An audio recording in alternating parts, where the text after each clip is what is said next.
Allah'ını tanıp Allah'a жақындағанға, Allah Taala'ны tanıp Allah'ın buyruğunu atkarğanға hareket kılgan adam akıllı adam. Peygamberlerin bari adam zattın en akıldıları болады. Алардын билими толук, кулк мүнөзү эң жогору, Алла менен байланышы эң күчтүү, Алла менен байланышы үзүлбөгөн, жүрөгүндө боорукерлик, ырайымдуулук толтурулган таза заттар болот. Пайгамбарлар акылсыз болбойт тугандар, кемчилдиктүү болбойт. Алар кемчилдиксиз, Алла Таалам маасум, күнөөлөрдөн таза кылып жараткан аларды, сакталган кылып жараткан. Пайгамбарлардын артынан ээрчүүдө адам баласы адашпайт да. Иса пайгамбар тууралуу айтылат, жанында 3 киши чогуу кетип атып, эми өзүнүн аркасынан ээрчигендер. Жолда баратканда бир алтындын слиткасын көрүп, үчөөнү эскертип берген экен. Ушудан этияттагыла, башыңарды жейт деген экен. Анан эми көңүл бурду, бурбаду канчалык болсо дагы. Пайгамбарлардын жүрөгү дүйнөнүн мухаббатынан, дүйнөнүн нерсесине ишенгенден таза болот да. Бир топ басып баргандан кийин бирөө шылтоо айтып баштады. Уруксат берсеңиз мен кете берейин. Апам ушундай эле, тигиндей деп айткан эле деп. Мейли барсаң бар. Бир аз басып баргандан кийин экинчиси айтат. Мен ичим ооруп атат, тигиним ооруп атат. Мен кала берейинчи сапарга, сиз менен барбайлы. Мейли, сен кала. Бир аз бараткандан кийин үчөөсү да шылтоон айтат. Макул дейт, пайгамбар кетип.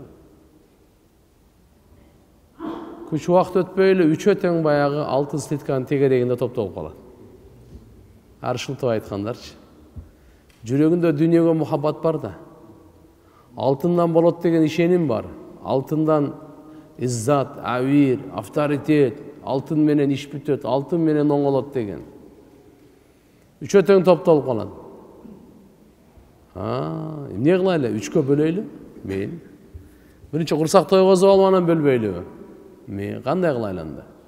Курсак тойгозгонго ортодон акча чыгарышат. Тамак ким алып келет? Чучугулак таштап, жеребьевка. Ошол алып келсин, экөөбүз кароолчулук кылып турайлы, алып келгенден кийин тамакты жеп, үчкө бөлүп алабыз дейт. Макулдашат болупту. Чучугулакта кимдин аты чыкса, ал тамакка кетет. Экөө отурат, жүрөгүндө дүйнөнүн мухаббаты болгонго шайтан оңой эле кол салат да. Кимдин жүрөгүндө акча, байлык, алтындын мухаббаты болсо, аны шайтан жолдон оңой эле уруп салат. Кыйналбайт. Жөн эле жок кылат, барып, жөн эле түбүнө жетет да. Кеткенден кийин экөө кеңешет. Шайтандын азгырыгы да. Үчкө бөлүп не кылайлы, экиге бөлбөйлүбү? Үчкө бөлсөк азыраак тийип калат, 3/1 тиет. Экиге бөлсөк жарымдан тиет. Жарымы сеники, жарымы меники.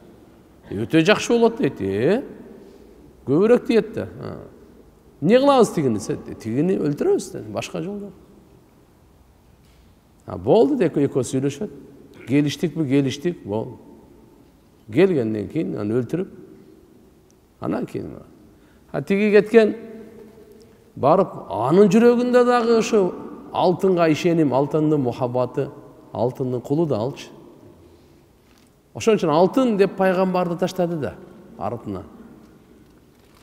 Кетип атканда эле шайтан азгырат ага. Азгыруу салганда кандай болот? Ой келет, арам ой. Үчкө бөлүп отурбайлы жалгыз өзүң алсаң болбойбу?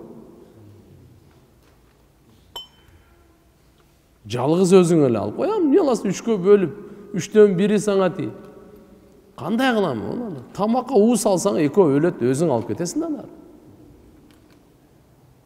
Шайтандын азгырыгынын аркасынан макул деп тамакты алат, уус алат.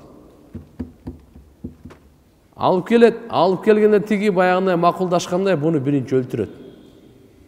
Өлтүрүп туруп, мына эми жакшы болду, экиге бөлөбүз деп тамакты жейт, экөө тең өлөт. Караса алтындын слитканын тегерегинде үчөө тең өлүп жатат, алтын баягы бойдон турат да. Иса пайгамбар сапардан кайтып келатса, караса баягы алтын слитка турат. Баягы шылтоо айтып, бирөө апам тигинтип атты эле, бирөө акчам атам мындай болуп атты эле, балам мындай болуп атты эле, ооруп аттым эле деген тегерегинде жатат. Келип туруп айткан. Айттым эле буларга, башыңарды түбүңөрдү жейт, мынадан этият болгула деп айттым эле дейт. Алымдар айтат, пайгамбарды таштады, аркасынан ээрчигенди таштады. Алла Таала ушундай акыбет кылып көрсөттү дейт. Акыркы пайгамбар Мухаммад саллаллаху алейхи ва саллям пайгамбарлардын пайгамбары туган. Биздин пайгамбарыбыз бардык пайгамбарлардын пайгамбары. Эң акылдуу, акылдуулардын акылдуусу, данышмандар данышманы. Бир эле жол дүйнө ахиреттин бактысыздыгынан кутулууга Мухаммадур Расулулла пайгамбардын аркасынан ээрчисеңиз эле болот. Напсиңиз, дүйнөнүн ар кандай саясаты, когалаңы, чакыруулары кызыктырбайт. Адамзаттын мынакей эң мырзасы, эң асылы, эң тазасы, эң бактылуусу, эң жоомарты, эң бардык жагынан аркасынан ээрчи бериң. Аллахым сизди жараткан, Аллахым өзү кудурети менен сактай турган жерде сактап, көтөрө турган жерде көтөрүп, жеткире турган жерде жеткирет. Алла субхана ва таала Кур'ани Каримди пайгамбарыбызга түшүрдү. Башка бирөөнүн жүрөгүнө түшүргөн жок. Адам заттын арасынан Мухаммадур Расулуллахны тандады. Пайгамбарыбыздын жүрөгү адам заттын эң таза жүрөгү ушу. Куранды башка бирөө көтөрө албайт эле. Башка бирөө чыдай албайт эле. Дүйнөгө түшүрсө дүйнө талкаланат. Тоого түшүрсө тоолор майдаланат. Жок. Куранда Алла субхана ва таала пайгамбарыбыздын гана жүрөгү көтөрө алат, пайгамбарыбызга. Түшүндүрүп бер бардыгына.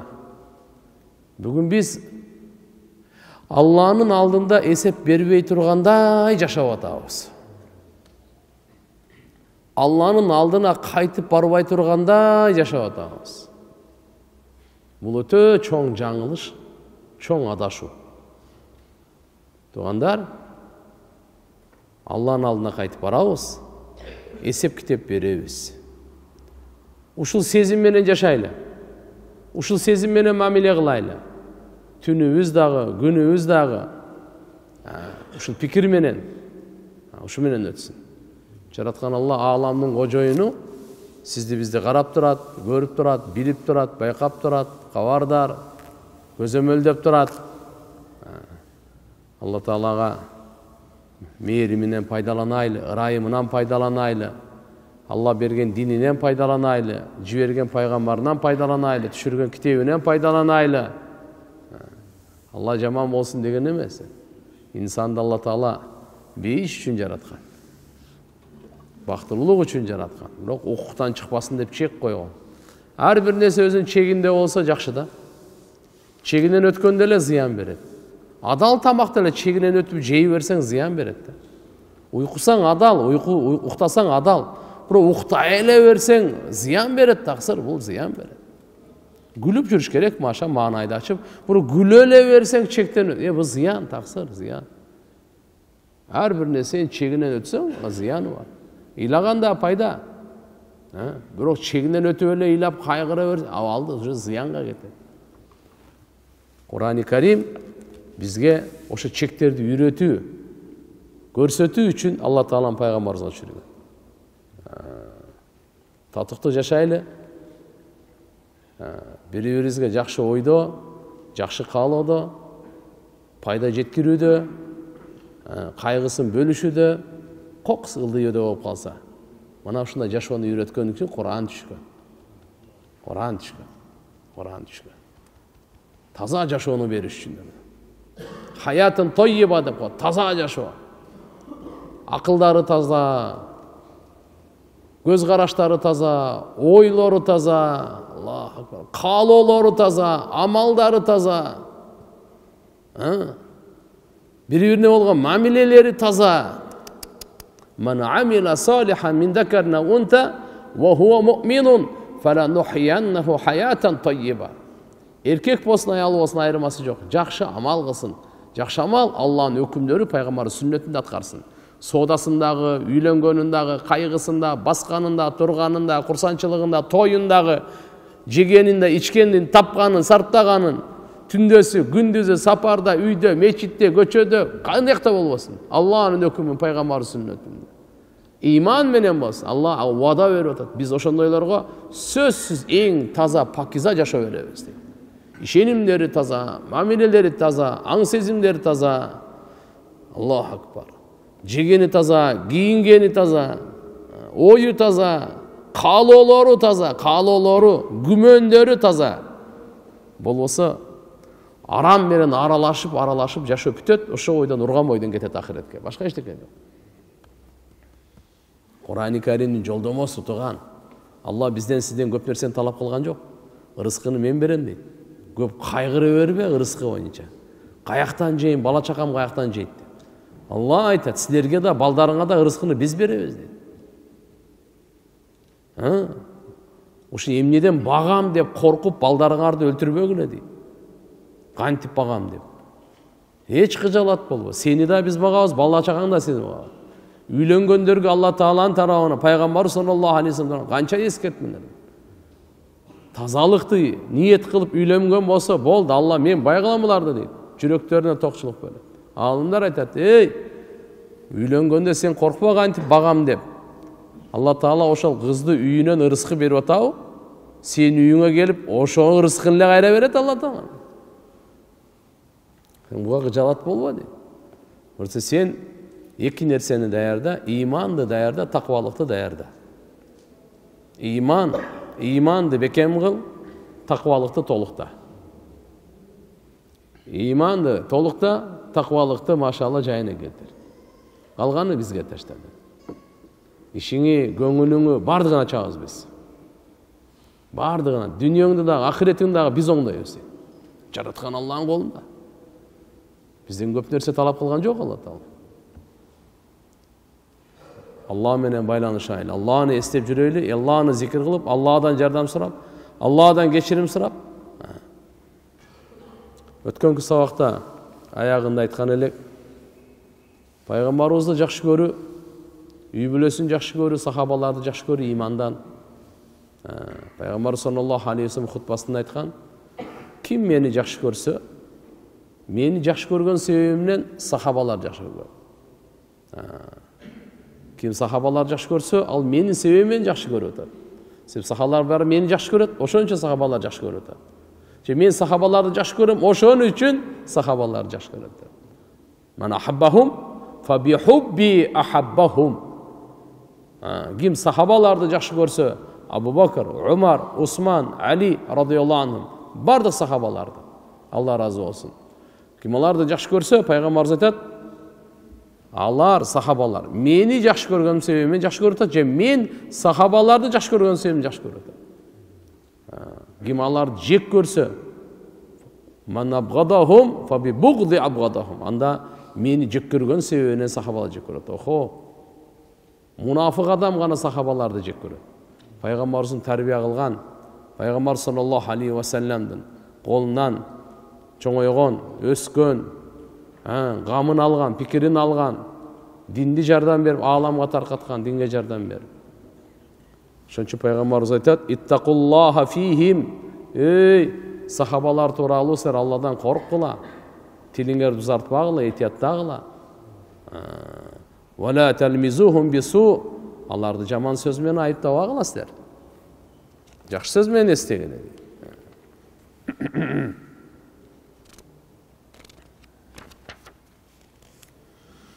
Эмне үчүн дегенде, пайгамбар саллаллаху алейхи вассаламдын бу сахабаларына болгон осуяты, пайгамбарыбыз жашоосунда аларды иманын, амалын, мал жанын, ахиретін сақтағанға, жаналарға боорукерликке пайгамбарыбыз өтө талапкерлер edi. Ошондуктан өзүнүн сахабаларына башкача мамиле кылган. Ушундай деп айткан пайгамбарыбыз. Ибн Масуд разияллаху анху риваят бар. Пайгамбарыбыз айтат: "Ла яблугуни ахадун ан ахади мин асхаби шай'a. Fa inni uhib an akhruja ilaykum wa ana salimus sadr." Ай, bir дагы адам мен сахабаларымдан ушактап мага айыбын жеткирип айтып келбесин dedi. Себеп дегенде мен сахабалардын алдына чыкканда жүрөгүм таза болгон абалда чыкканды каалайм dedi. Ушуну жакшы көрөм dedi. Бул риваят Абу Даудда, Тирмизи, Имам Ахмад бардыгы айтып келтирет ушуну. Демек пайгамбар саллаллаху алейхи ва саллям бирөөнү сен тигин айыбын айтып кел, сен тигин айыбын айтып кел, ушактап кел деп жок. Айтпайт эле жок. Сахабалардын мухаббаты, таазими бул имандан. Алла аларды мактаган көптөгөн аяттарда Мухаммадур Расулуллах валладина мааху ашидда алал куффар рухамау байнахум. Мухаммад саллаллаху алейхи ва саллям Аллахнын элчиси, пайгамбарыбыз менен бирге жүргөндөр, алар кафирларга катуу, өз ара райымдуу дейтирлер. Өз ара өтө райымдуу сахабаларды. Тарахум руккан суджадан, аларды көрөсүн, дайыма рүкүдө көрөсүн, же саждада көрөсүн. Аллах, рүкүдө турат, саждада турат. Бош убакыттарын аларды сен ал бир пивнушка, сивнушка, астагфирулла же базар сазар же бекер сөз же болбосо ушундай бир ушак же болсо арам жерлерде жок. Сахабаларды көрсөң каяктан көрөт экенсиң? Рүкүдө, саждада. Ябтагуна фадлан миналлахи ва ризвана. Алла Тааланын тарабынан айкөлдүлүк, разычылыгын издеп. Эл мактасын эмес, башка эмес, Алланын разычылыгы үчүн. Симахум фи вужухи мин асари суджуд. Алардын белгилери ушу. Сажда кылгандан пешенелерине, саждадан пешенелеринде белги туруп калат эне. Көп сажда кылган себебинен. Кандай болсо дагы Пайгамбар саллаллаху алейхи ва саллям бир хадис айтат: "Ла тасуббу асхаби", силер мен сахабаларымды тилдебегиле. "Фа валлади нафси бияди", менин жаным анын колунда болгон улуу Алла Таалага ант. "Лау анна ахадакум анфаqa мисла ухудин захабан ма балага мудда ахадихим вала насифа". Ай, пайгамбарыбыз айтат, эгерде силердин бирөөңөр Ухуд тоосундай алтынды садака кылса, сахабалардын бир уч эмес, жарым уч садакага кылганда жетпейт дейт. Сиз Ухуд тоосун көргөнсүзбү? Биздин Ала тоодой Ухуд тоо бар. Ошондой чоң тоо алтынды садака кылыш мүмкүн эмес өзү. Бирок ошондойду садака кылсаңыз мейли. Мисал айтып коелу дейт. Ошондой болсо дагы сиз сахабалардын ушу жарым уч садака кылган соогуна жетпейсиз. Эмне үчүн? Аларда ихлас бөлөк эле да. Аларда ихлас башкача болчу. Амал бир эле. Сиз деле ихлас менен берип атасыз. Ухуд тоосундай садака кылып атасыз. Ал деле ушу жарым уч Ухуд алтын садака кылып атат.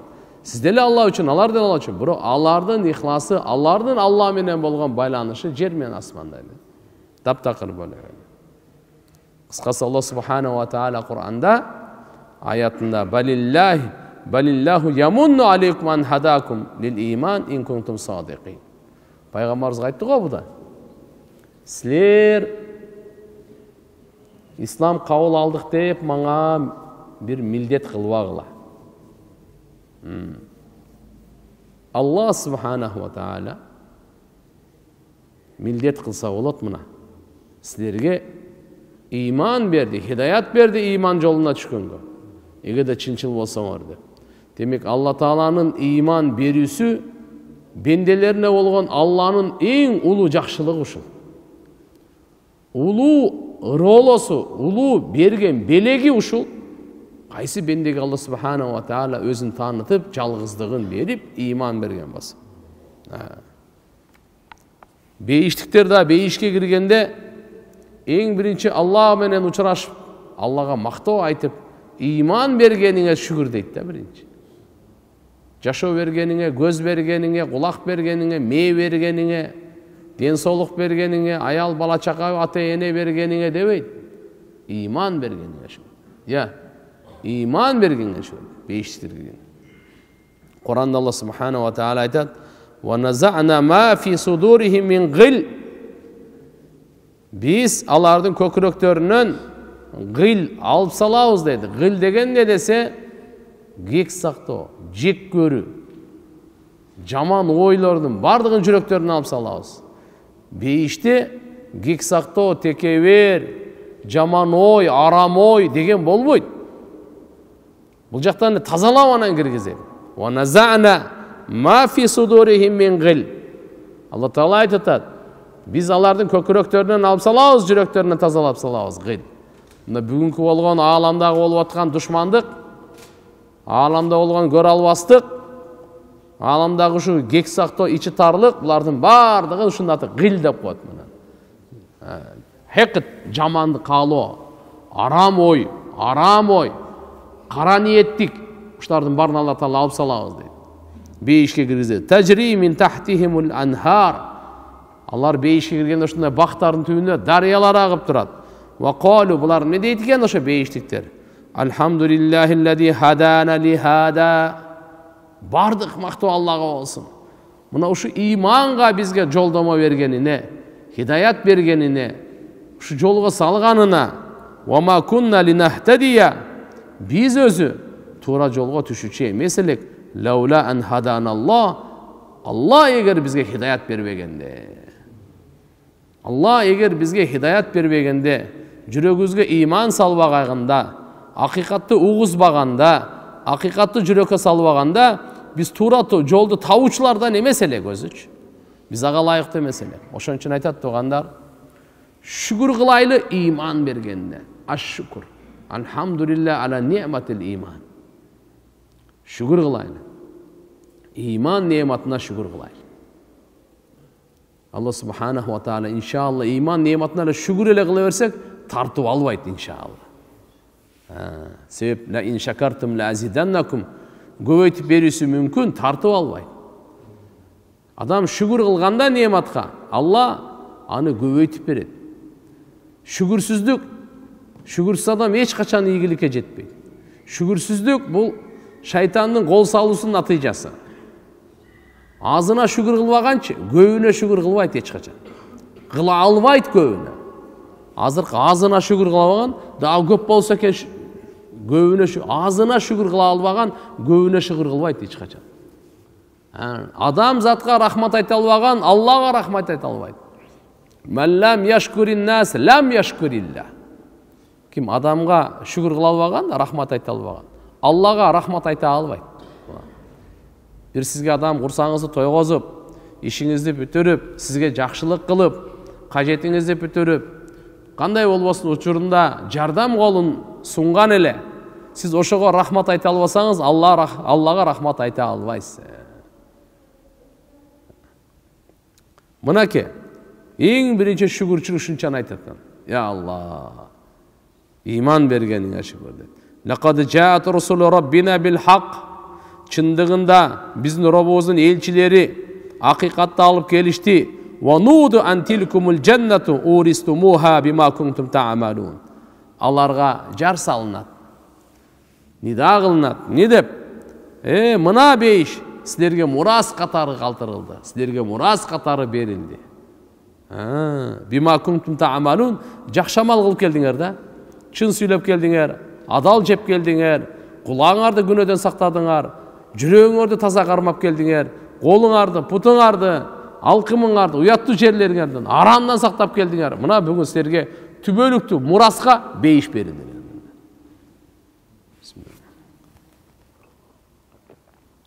Аллага мактап айтып атышат, сана айтып атышат Алла Таалам иман бергендигине. Алла Таала дагы аларга мактоо айтып, мына мен силерге эми бейиш берип атам дейт. Ага дагы жакшы амалды алдыга жибердиңер, жакшы амалды кылдыңар. Ошон үчүн туган, ар бир эркек аял күн сайын ахиретке жакшы же жаман амалын жиберип турат. сиз дагы биз дагы күн сайын ахиретке жакшы же жаман амалыбызды жиберип турабыз. Ошол бардыгы бизди күтүп алат, биз баарына жолугабыз. Көз алдыбызда жолугабыз, узактан карабайсыз, алдыңыздан. Yawma tajidu kullu nafsin ma amilat min khayrin muhdara wa ma amilat min su. Her bir can kıyamet günü jakşı işin, her bir kılgan jakşı işin, jakşı amalın muhdarat aldın alıp kelgen avalında göröt da. Wa ma amilat min su, jaman amal kılsa da aldın alıp kelinet. Bирок бул аттин кылат. Law tawaddu law anna baynaha wa baynahu amadan ba'ida. Oy аттин. Ушул мен менен ушу жаман амал, ушу жалган сүйлөгөнү, арак ичкени, бейнамаздыгы, жала жапканы бардыгы ушул узак болгондо гана дейт да. Уурулугу жана башкалары. Жандай болбойт. Ва yuhaddirukumullah nafsa туган. Аллах өзүнөн коркутат. Амалыңды оңдо, болбосо өзүң кыйналасың. Амалың оңдо, өзүң жыргайсың. Сен башканы оңдогонду тек кой, сен өзүңдү оңдо, өзүң жыргайсың. Эгер амалыңды оңдо болсоң, сүйлөгөнүңдү, көз карашыңды, ниетиңди, ишенимиңди, оюңду, дене мүчөлөрүң кыймылдаганы, каалооңду оңдо болсоң өзүңө зыян. Оңдогонго кандай оңдойбуз? Мухаммадур Расулулла. Баарыбыз оңолгонго муктажбыз. Өлгөнгө чейин муктажбыз. Пайгамбарыбыз адам затын оңдош үчүн келген да, тазалаш үчүн келген.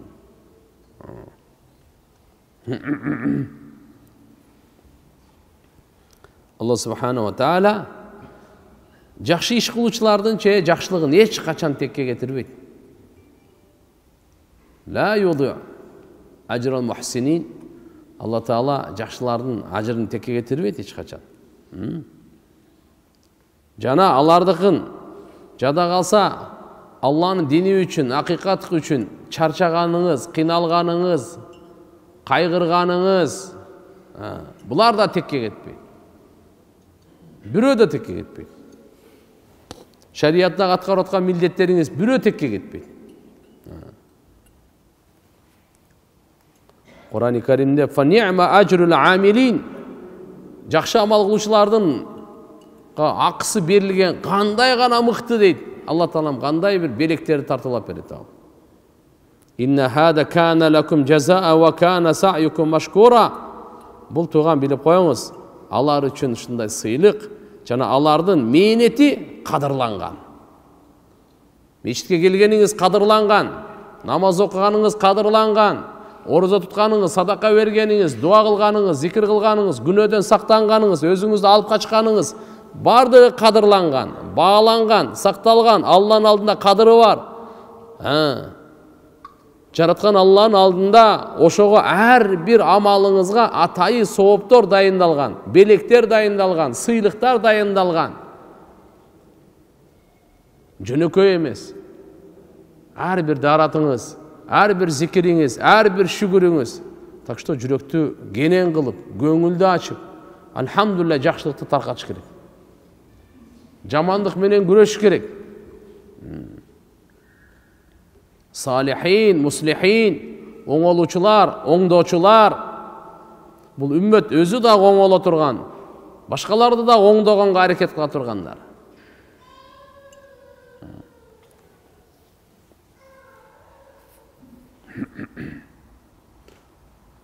Kur'an-ı Kerim'de Allah Subhanahu ve Teala başka yerinde bunda deyit: "Ulaikellezine netekabbalu anhum ahsana ma amilu." Oho, ve netecavaz an sayyiatihim fi ashabil cennet. Жакшы иш кылгандар бар го, ошонун дагы канча жакшы иш кылса, андан ашыртып, жакшыртып, андан дагы көбүрөөк кылтыр кайтарып беребиз дейт. Жөнөкөй эмес. Кабыл кылабыз алардын кылган амалдарын жакшысын эң чырайлуусын кылып. Эң чырай. Жана аларда кемчилик, ката, жаңылыш болуп калат адам болгондон кийин. Бул атайлап кылбайт. Дайым айтабыз, момун адам атайлап күнөө кылбайт, момун адамдан болуп калат. Жаңылып калат момун адам. иманы бар адам ал атайлап күнөө кылбайт экен да.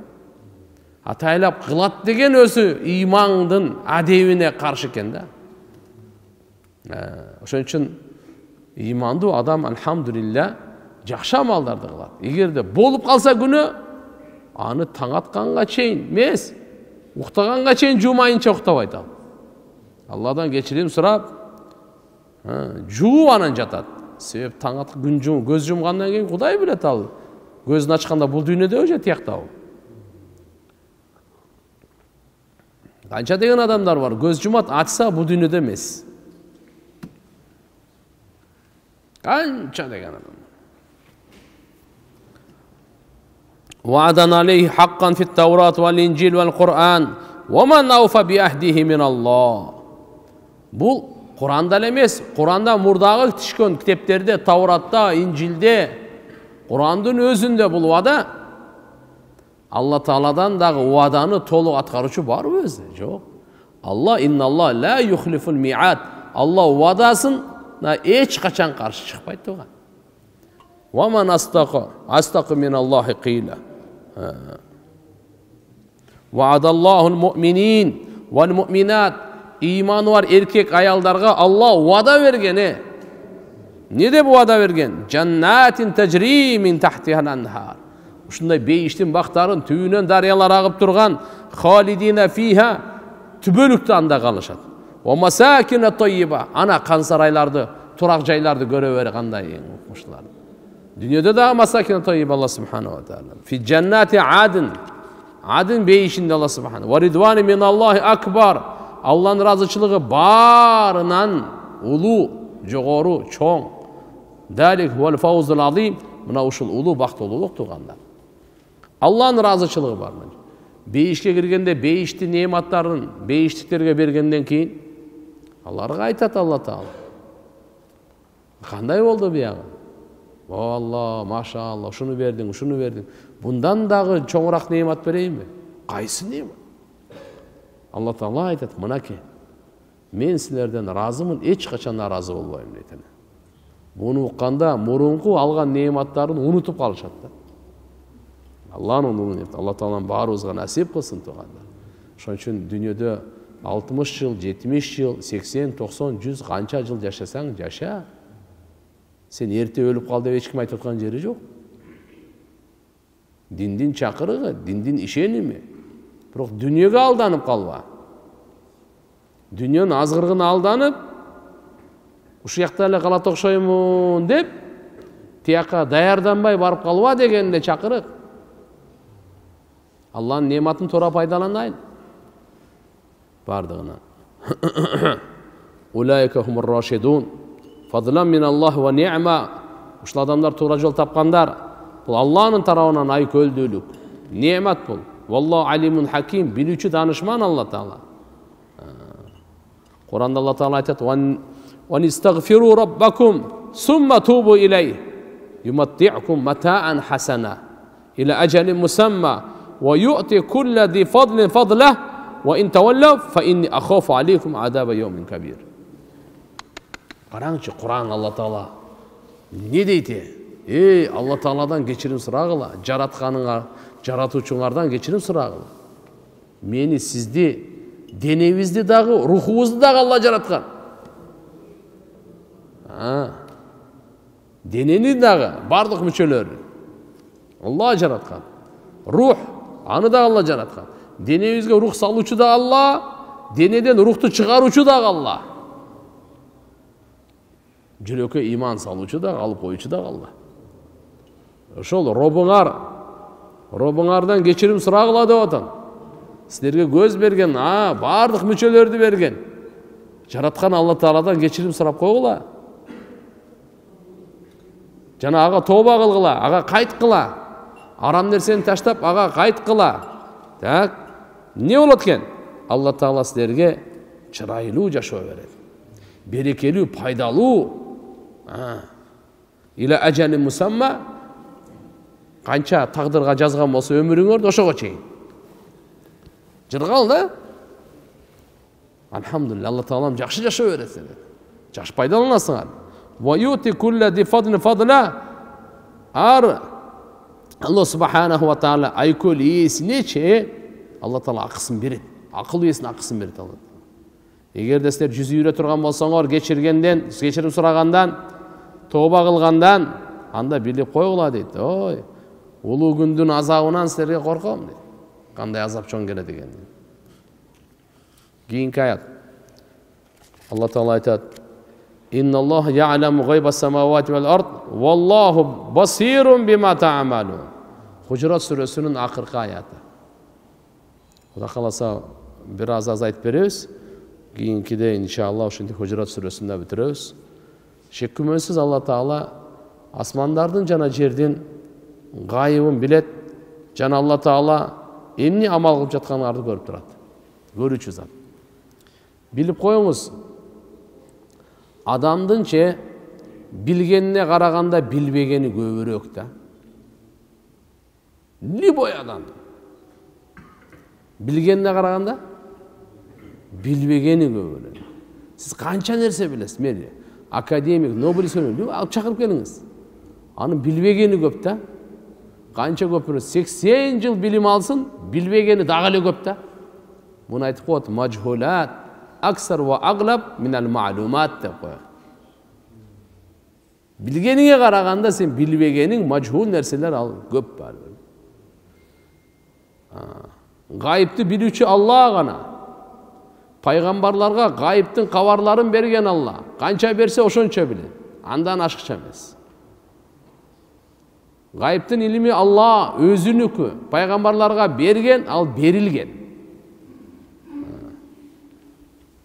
Алла Таала затында да сыпатында шериги жок, заты да сыпаты да эзелтен. Алла Таала ар бир нерсени билүүчү. Алимул гайби ва шахада. Гайыптын бардыгын, гайып деп кандай? Көз көрбөгөн нерселер. Сезим жетпеген нерселердин бардыгын Алла Таала билет. Көздө эле бир сезим орган, бирок мындан башка да сезимдер бар да. Кулак деген бар. Даамдар бар биле турганда. Жыттар бар десең. Кол менен маслямс деп коет мына. О катыкпы кандай экен ана? Ысыкпы же муздакпы деп. Ал сезим орган. Кээ бирлер булар билбейт, жытты мурунга берет да бул. Анан кулак бар ана канча кыйкырыкпы же акырын сөзбү же кандай болот. Көз өзүнүкү. Кыскасы айтканда көз көрбөгөн башка сезим органдар жете албагандын гайыптын бардын Алла субханаху ва таала.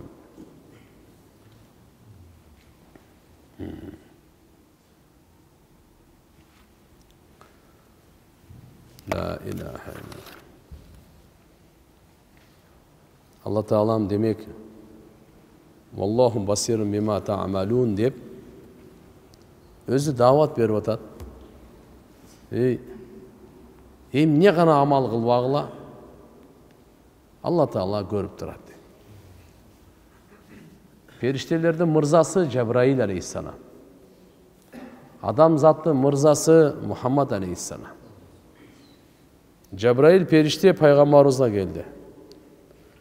Периштелердин мырзасы адам заттын мырзасына келип атат. Я Мухаммад дейт. Эй Мухаммад дейт саллаллаху алейхи ва саллям. Аиш ма ши'т фа иннака майт. Канча кааласаң жаша. Баары өлөсүң. Кимге айтып атат угуп алыңыз да. Периштелердин мырзасы адам заттын мырзасына айтып атат. Канча кааласаң жаша, бирок баары Аиш ма ши'т фа иннака майт. I'mal ма ши'т фа иннака маджзиюн бих. Кандай амал кылсаң кыл, бирок акысы сөз сага берилет дейт.